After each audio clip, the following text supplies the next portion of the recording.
learned from the experience of losing all of my Google reviews. So you lose all your Google reviews. You've worked so hard to get your clients to do so. What do you do? So I first wanted to start with don't freak out, okay? It's gonna be okay. This literally just happened to me this past month, and that's where this episode is coming from. Real life examples from a real hairstylist working behind the chair, where we do not have control over Google, Yelp, or any social media platforms. So these are the two things not to do. Number one, do not do a giveaway and do not be promoting it online to give me a review, or pay people to give you reviews. So with any platform, I know read the terms and conditions, okay, do your due diligence and your homework.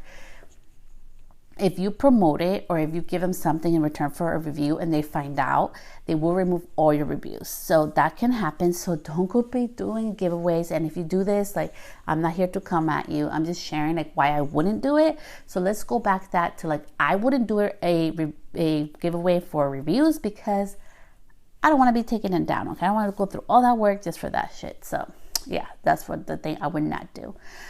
Number two is allow yourself to be angry, but don't put all that energy that now your business sucks or you suck as a business owner.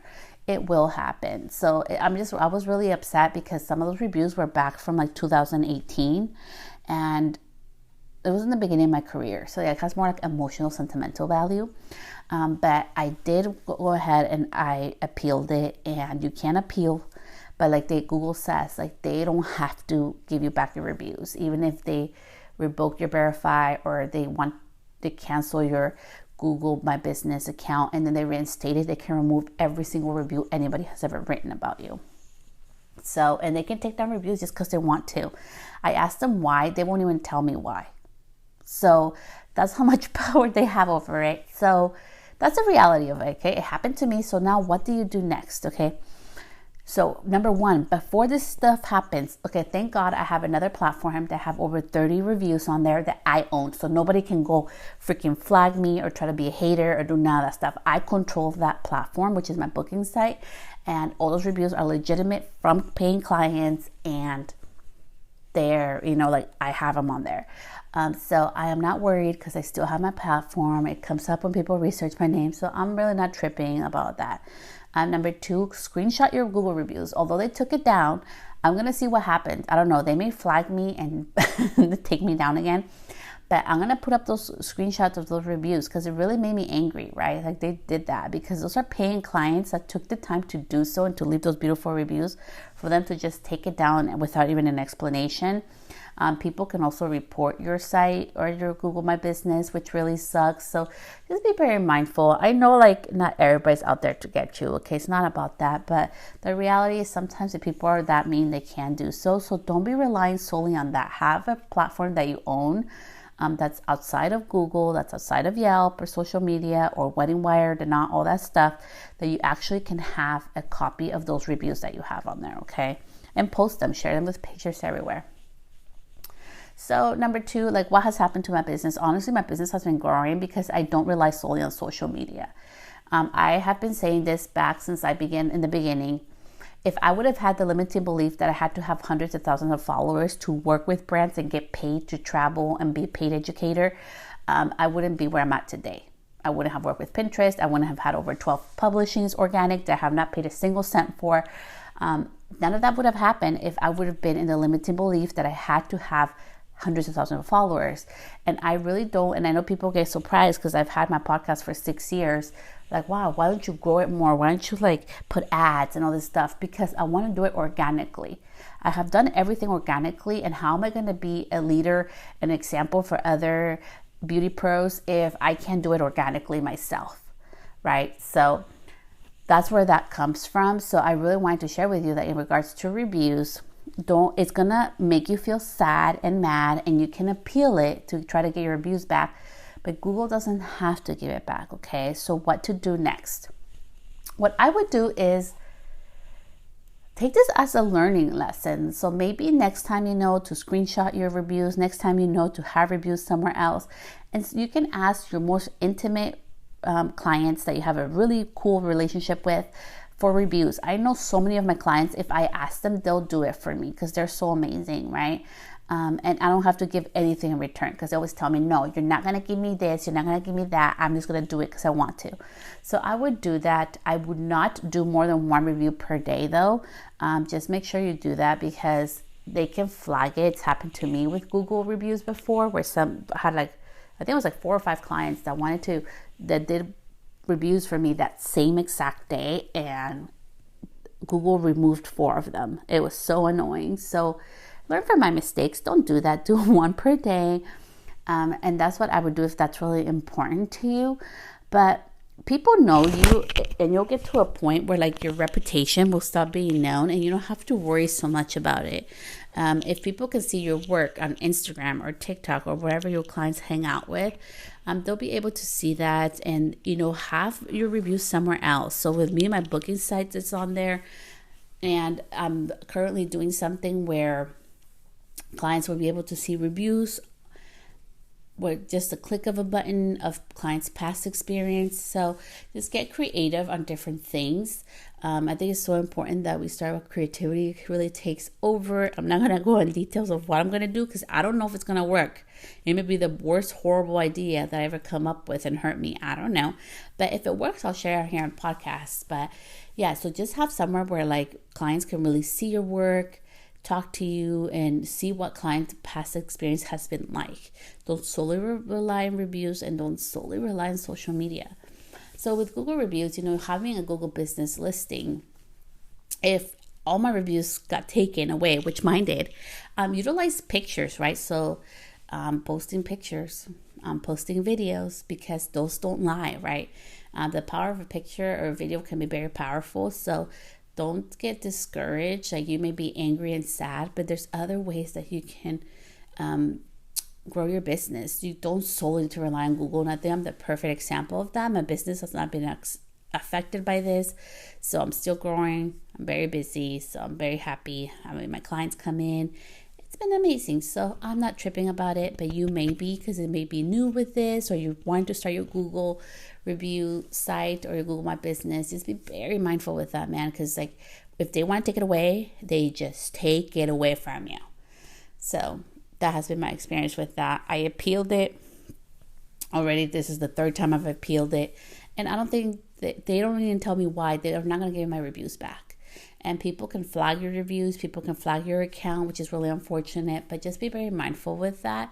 I would not do, a giveaway or anything like that because, the terms of conditions. So I think, what have I learned from this, right? There's going to be a smaller episode today. So what I've learned from this is that I don't want to rely solely on Google, Yelp. I don't even have a Yelp review, okay? I don't care about Yelp. I know it sounds counterintuitive. I don't care what anybody else does. I'm just sharing here my own knowledge and my own experience as a business owner and what has been working. So I don't rely on the knot or the wedding wire, all that stuff, because if something happens, they can take it away. And I will do a separate episode on my experience with the wedding wire and the knot, which was not very pleasant, but I'll share with that in another episode. And I think the biggest takeaway I've taken from this is that I need to have, and I'm so happy that I have already systems set up in my business where it doesn't rely on reviews. If my whole business relied only on Google reviews, I would be in so much trouble today and right now. So have other systems in place. Grow that email list or grow your texting list. Communicate with your clients outside of the chair. When we're in business, we have to really think about this, what big brands are doing, right? They are not saying, hey, I'm going to email you 4 times a year during holidays, and then I'm not going to tell you anything or even say hi to you the rest of the year. On the contrary, I've noticed some of the brands that I follow, they're emailing me 3 times a week, at least 1 time a week. So, start somewhere. I did not start emailing right away. It took me a little while to get there. I started by 1 email every 2 months, then 1 email a month. And then I've been getting better and consistent with it. And I don't solely just rely on my email list. I also have a separate system for my actual in-salon clients, and that has been super helpful as well for my business. So have systems in place. I think the most beautiful lesson that I learned here is how strong my business is without reviews, is what I've learned. And how important it is to have systems in place that don't solely rely on social media, because TikTok got banned, so that may be going away. All my 1,000 followers that I have on there are going to go away, so it was such a beautiful lesson for me too. Like, that's why I don't rely on social media. I don't allow limiting beliefs that followers or reviews are going to bring business and success, because I know many businesses that have under 200 followers that are doing like great things with business, with clients all the time, and they're barely even posting. Okay, so I would say, if this happens to you, if you lose all your Google reviews, take the time to do like a self-check. And for me, it was an ego check. Okay, I'm talking about me. I had to be like, okay, ego, I know that hurt you, because like now those are gone, but what can you learn from this? And how did it really affect your business? And it really didn't. So is it really that important? Is it really that important to put energy in something that doesn't truly give back or really care about you? Because Google doesn't care about us. Like, they don't care about our Google reviews. They don't care if it's going to affect how our business looks like. Like, my business looks now like it's new. But I know what I've done to establish my authority. I know what I've done to establish my online presence and my, all the things I've done behind the scenes for my business. So I'm not worried about it. But if you are barely starting, I really recommend, don't put all this pressure on you, and don't put all your eggs in one basket. Don't solely rely on Google reviews. Don't solely rely on platforms that you do not own. Because if tomorrow, I want you to think about this. If tomorrow you lost all your Instagram followers, accounts get hacked. If you lose all your Facebook, if you lose all your TikTok, even YouTube. Okay, so YouTube goes away. Podcasts go away. How are you going to contact people? How are you going to get clients in the door? How are you going to be able to reach out to people, right? And we always have to go back to the consumer, right? As a consumer, am I the type of person, are you the type of person, most importantly, that wants to be only called on when somebody needs something? Or do you like somebody like dating you? Do you like somebody like saying, hey girl, how are you? Hey girl, I tried this product, it was awesome. Hey girl, like how you doing? Like, really? Hey, have you seen this new thing that just happened around town? Right? Those are our friends do. So why don't we do the same type of regular human common things in our business? Just because we're a business and we should be professional doesn't mean we lose our human touch. And whoever you are, whether you are outgoing, bubbly, shy, or like introverted or very serious, your clientele seeks you and wants you because of that. So put that out in your messaging, put that out in platforms that you own, and don't solely rely on Google reviews. Google, you did me dirty. Will I go back to Google reviews? I really don't know. I honestly, I don't know. I'm kind of like in between right now.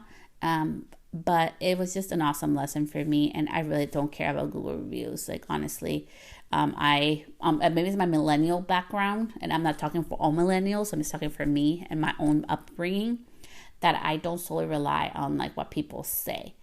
I always like to look up pictures. I always like to experience it myself and have my own independent view of things. So, and I tend to attract a lot of clients like that too. So I think it's worked out fine. And I'm not tripping. It really hasn't affected my business, so I can't say that it's been negative, but it is heartbreaking, just in the sense that when you've had clients for so long and those are gone, like that was the heartbreaking part for me. But I'm glad I have reviews somewhere else, whether Google or nobody can just take them down or flag them. I'm so happy that I have loyal clients that if I did want to add additional Google reviews, I could ask them for. But don't be paying for reviews. Don't be doing giveaways for reviews, because like I said, the platform can decide that it's spammy and not put them up for you. And then you took out all that money and all that energy, but what's in return? So today I want you to think about this. Are Google's reviews worth it for you or not? And if you put them back on there, is it worth going all that extra trouble, and what's it going to mean for you and your business? Because I know, and I'm not the only one, not just because I lost my reviews, but I know somebody with a super, super successful business and they have no Google reviews. They have amazing word of mouth in their business. and they are doing amazing things in their business. They're growing like crazy. And it has to do a lot with word of mouth. So word of mouth still works. And people talking about your business and people talking about your work and people seeing your work also works as well. So I know in a digital age, we can feel like we have to do all the things all the time and be everywhere. But beautiful lesson I learned here is that no matter, even if Google didn't give me back my reviews, that and took them all away and didn't post all of them because sometimes they thought it was spammy because all my clients decided to go that one day to write reviews for me. All this stuff doesn't make us. So let's stop putting our worth as beauty business owners on outside resources, even on Google. I know it's important, but really, how important is it? And how much effort are you putting into that versus other things that really matter in your business? It's just what I want to end with today. So that's my experience. I lost my Google reviews. I don't know if I'm going to go back on there for reviews purposes. Like, I don't know. I really don't. I'm kind of tired of it and I kind of don't need it. So I may not. But that's just me, okay? Like, and I know there's all kinds of educators and beauty educators and influencers and all that stuff. I am here not to tell you what to do and what not to do. I'm just telling you, I lost my Google reviews. This is why I'm doing this and why I'm not focusing on this. And just take my own experience as a learning lesson. Take what I already had in place as protection and as a plan to start doing it today, right? So if you have those reviews, go screenshot them and put them in a special folder in your phone. If you have reviews, make sure that you have them also on a platform that you don't have to worry about somebody flagging or, that company deciding, oh, we're no longer in existence. Or, like things can change. I know right now Google's amazing and big, but Google doesn't say all the truth and Google can go away tomorrow too. So, nothing is permanent. So that's a reality check on my business this past month. So I hope that really was helpful for you. Thank you so much for tuning in and I will see you back here next week. Bye, love.